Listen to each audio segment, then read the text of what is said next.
Indian media यानी कि India today group ने जी एक आर्टिफिशियल इंटेलिजेंस को लेकर एंकर जो है वो इंट्रोड्यूस कराया है। 75 साल हो गए हैं और जब हम इस साइड ऑफ द डेस्क बैठे हुए हैं सोच रहे हैं आर्टिफिशियल इंटेलिजेंस, मुझे तो पहले समझ ही नहीं आई। मैंने कहा पता नहीं क्या लफड़ा है। तो मैंने फिर अपने एक इंडियन दोस्त को फोन किया। मैंने कहा ये क्या करे तुम लोग? तो वो कहते हैं कि जी आर्टिफिशियल इंटेलिजेंस इस किस्म का फ्रेम ऑफ माइंड है हमारे लोगों को। कभी कभी मैं समझता हूं हम स्किज़ोफ्रेनिक्स हैं। स्किज़ोफ्रेनिया एक बीमारी है। मैं क्या हूं फिर? आप बताते मैं क्या? खान साहब आप ढक्कन है। आपकी मिसाल भी देना चाहूंगा, आपकी मिसाल देना चाहूंगा। खाने को आटा नहीं है, खाने को आटा नहीं। सऊदी अरेबिया इस वक्त खुल गया, सिनेमा चल चुके हैं, बॉलीवुड के शो हो रहे हैं, लेकिन आप चाहते हैं जिहाद करना। मौशी बहरान दिन ब दिन संगीन होने लगा। IMF से मुज़ाकरात मुकम्मल न होने से परेशानियां बढ़ गईं। वफाकी हुकूमत ने $2 अरब के सुकूक बॉन्ड्स जारी नहीं कर सकी। भारत अपने इस चीज में कामयाब ये होगा कि उनकी इकॉनमी इंप्रूव हो जाएगी, वो अगले लेवल पर चले जाएंगे, वो रीजनल पावर बन जाएंगे, वो फ्यूचर में सिक्योरिटी काउंसिल में परमानेंट सीट ले लेंगे, वो कई चीजें गेन कर जाएंगे। जो मेरे साथ इंडिया से लड़के आए हुए थे ना, उनका क्या प्लान था कि स्टडीज खत्म होने के बाद they will go back to the country और वो काम करेंगे। आर्ट्स आते हैं और बहुत सारी जो है लैंग्वेजेस आती हैं जिसमें वो न्यूज पढ़ेंगी और अपडेट रखेंगी। नमस्ते दोस्तों, जय हिंद। हिंदुस्तान स्पेशल में आपका स्वागत है दोस्तों। इंडिया टुडे ग्रुप ने देश की सबसे पहली आर्टिफिशियल इंटेलिजेंस न्यूज एंकर को लॉन्च कर दिया है। कुछ दिन पहले हुए इंडिया टुडे कॉन्क्लेव के 20वें संस्करण में AI एंकर सना को लॉन्च किया गया। इसे लॉन्च करते हुए इंडिया टुडे ग्रुप की वाइस चेयरमैन कलीपुरी ने कहा कि आज इस यादगार मौके पर मैं आपको एक नए भविष्य से रूबरू करवाना चाहती हूँ।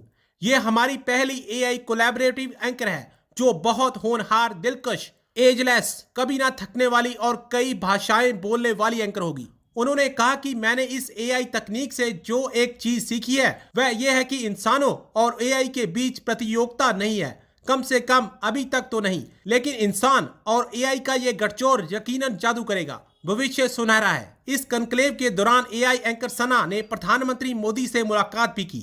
अब पाकिस्तान मीडिया भारत की पहली AI एंकर को देख सकते में है और ये चर्चा कर रहा है कि भारत आज हमसे बहुत ही आगे निकल चुका है। इंडियन मीडिया यानी कि इंडिया टुडे ग्रुप ने जी एक आर्टिफिशियल इंटेलिजेंस को लेकर एंकर जो है वो इंट्रोड्यूस कराया है। इस एंकर का नाम है जी सना। और इसके बारे में यानी इनका बोलूं उसका बोलूं समझ नहीं आ रही कुछ मुझे।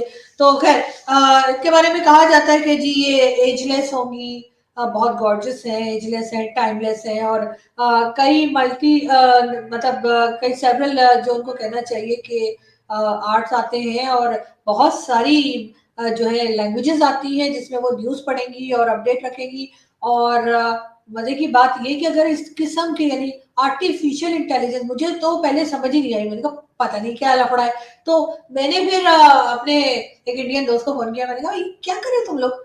तो वो कहते हैं कि जी आर्टिफिशियल इंटेलिजेंस यानी कि रोबोट, ठीक है, ये एक रोबोट होगा और ये पूरा कंट्रोल में होंगी। तो जाहिर है कि जब रोबोट है तो फिर ना तो उनके मतलब ब्यूटी को कुछ होना है, ना उनके फिगर को कुछ होना है, उन्होंने पकौड़े खाने नहीं है और ना ही कोई और प्रॉब्लम होनी है। और साथ साथ बहुत सारी लैंग्वेजेस भी आती होंगी, जाहिर जो फीड कर दी गई होंगी उन लैंग्वेजेस में आपको जो है वो अपडेट भी मिला करेगी। और इससे पहले इस तरह के आर्टिफिशियल इंटेलिजेंस वाली एंकर जो है वो जी चाइना ने इंट्रोड्यूस कराया था। और अब हमने सुना है यानी जो न्यूज आई है वो ये है कि जी इंडिया में इंडिया टुडे और आज तक जो चैनल है वहां पर ये इंट्रोड्यूस कराया जा रहा है। वैसे तो चले अच्छी बात है, अच्छा किया है, लेकिन इससे एक बात का जरूर एहसास होता है, वो ये कि जो असल में इंसान है, जो हमारे जैसे ना मतलब हम लोग जो जिंदा सलामत इंसान है, लोगों की कमी होती जा रही है। यानी उनकी कहना चाहिए उनको जॉब्स की कमी हो जाएगी। जो असल में इंसान है उनकी जरूरत कम पड़ा करेगी अगर इसी तरह से हर कोई जो है वो रोबोट्स या मशीन या आर्टिफिशियल इंटेलिजेंस का करके एंकर और हर काम के लिए रख लेंगे। तो फिर जो असल इंसान है, जो हम हमारे जैसे होते हैं ना, जैसे हमसे गलतियां भी होती हैं, हमसे लाइव शोज में भी गलतियां होती हैं जो कि हर इंसान से हो जाती हैं। हम तो खैर रिकॉर्डिंग में भी मोंगियां मार लेते हैं अल्हम्दुलिल्लाह। लेकिन बात सारी ये है कि जो असल इंसान है तो उनके लिए क्या होगा अगर यही सब रिप्लेस करते चले गए। तो फिर इंसानों के लिए जरूरत कम हो जाएगी, इंसानों को जॉब से निकाल दिया जाएगा, तो फिर क्या होगा? ये जो खाला जी, बुआ जी, ये जो आ जाएंगी, नाम इनका जी सना रखा गया है। तो खैर वैसे तो अच्छा है, इस किस्म के एक्सपेरिमेंट्स होने चाहिए, लेकिन थोड़ा सा एहतियात से, इसलिए कि जो चीज इंसान कर सकता है बहरहाल आर्टिफिशियल इंटेलिजेंस या मशीन नहीं कर सकती। इस बात का हमें ख्याल रखना चाहिए और इस बात को हमें इम्पोर्टेंस भी देनी चाहिए कि इंसानों की जरूरत नहीं। मतलब एक तरह तो हमारी आबादी जो है इंडिया की जो है वो चाइना को भी क्रॉस करने वाली है, और साथ साथ आप इस किस्म की चीजें भी निकालते जा रहे हैं कि जिससे कि उनकी जरूरत ही ना रहे इंसानों की। मगर खैर मुझे खुद समझ नहीं आ रही, मैं खुद कंफ्यूज हूँ कि मैं क्या बोलूं, लेकिन बाहर कुछ सोच के ही बनाया गया होगा।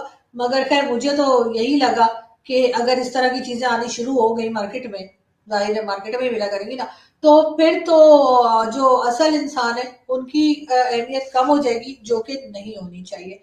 खैर ये मेरा मानना है, ये मेरा सोचना है। हो सकता है कि जिन लोगों ने ये लॉन्च किया है आर्टिफिशियल इंटेलिजेंस एंकर, उनका कुछ और सोचना हो सकता है मुझसे बेहतर सोच रहे हो, लेकिन भारत मुझे जो लगा मैंने तो बता दिया। अब आप लोगों को अच्छा लगे या बुरा लगे, भारत हम चलते हैं जी एक और वीडियो की तरफ और फिर बात करते हैं। मैं हूं पठान, पैदा हुआ हूं पंजाब में और मेरी 500 साल से खानदान पंजाब में थे। वालिद का जो खानदान है वो न्याजी है, वो हमेशा मियां वाली के में रहा है।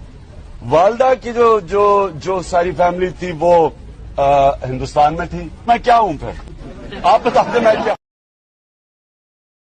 जी खान साहब आप ढक्कन है, मतलब मुझे तो फिर यही समझ आ रहा है, इसके अलावा कुछ नहीं। इंडिया ने अपनी हिस्ट्री का लार्जेस्ट रॉकेट लॉन्च किया है, स्पेस रॉकेट, जो कि 36 सैटेलाइट्स कैरी करता है, और इसके अलावा उन्होंने रशिया का रिकॉर्ड भी तोड़ा है। पाकिस्तानी पब्लिक से बात करेंगे कि हम भी तो स्पार्को के नाम से एक स्पेस एजेंसी रखते हैं, हमें भी बहुत कहा जाता है कि पाकिस्तान में टैलेंट बहुत है, जज्बा बहुत है। क्या हमें दूसरी चीज़ों में जो कंपटीशन का बताया जाता है, स्पोर्ट्स में कंपटीशन का, बॉर्डर में, डिफेंस में बताया जाता है, टेक्नोलॉजी, एजुकेशन और हेल्थ के हवाले से हम कितना पीछे हैं, कैसे ग्रो कर सकते हैं, क्या सीख सकते हैं इंडिया से? इंग्लैंड में आपने बताया बहुत से लोग ऐसे हैं जो आईटी से बिलोंग करते हैं, बड़ी बड़ी पोस्ट पे हैं, और वो इंडिया से हैं। मोस्टली हमारे यहाँ से जो यूथ जाती है वो वहाँ पे जाके क्या करती है ज्यादातर?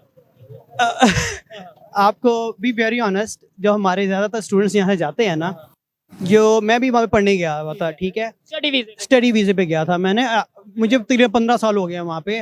तो जो मेरे साथ इंडिया से लड़के आए हुए थे ना, वो अब पूरी फीस लेके आए थे as a loan from the government. Indian government जी, पूरा लोन लेके आए हुए थे, और उनका क्या प्लान था कि स्टडीज खत्म होने के बाद they will go back to the country, और वो काम करेंगे या अपनी फील्ड में काम करेंगे, ठीक है। और जो अच्छा जी, actually including me as well, कि हम लोग क्या करते हैं, आप एक सेमेस्टर की फीस लेके जाते हैं, वो जमा कराते हैं, ठीक है, उसके बाद क्या करेंगे जी, वहाँ पे जॉब स्टार्ट कर देंगे।